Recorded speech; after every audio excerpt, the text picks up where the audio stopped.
Hey guys, good morning and welcome to the day of prayer. And man, I just hope you're excited about how we're going to enter the day. We have a few times throughout the day in which we're going to send you some information and prompt you about something very specific that we want you to pray for.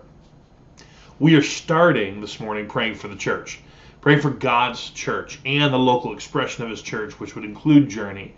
But the church as a whole, in terms of our impact, our ability to be a vessel of not only hope for our community, our cities, our states, our country, but ultimately to be the church He's called us to be. And that's what our prayer is going to be. I want to prompt you by just reading a portion of Ephesians 4, talking about what He has gifted the church to do, and what our actual mission is, okay? This is Ephesians 4:11, and I'll put this in the notes as well. Now these are the gifts Christ gave to the church: the apostles, the prophets, the evangelists, and the pastors and the teachers.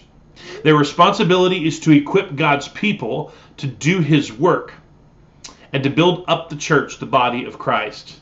This will continue until we all come to such unity in our faith and knowledge of God's Son that we will be mature in the Lord, measuring up to the full and complete standard of God.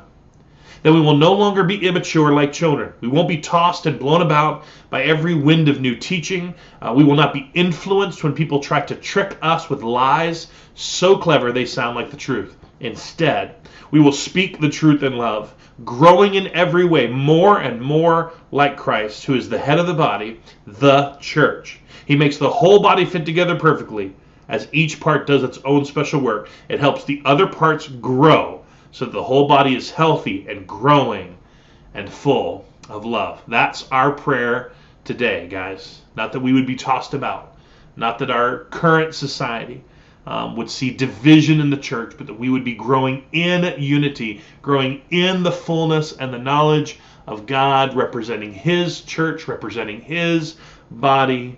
And it said we would speak the truth in love, growing every way to be more and more like Jesus. I hope that's your prayer this morning as we go throughout this day of prayer together as a church.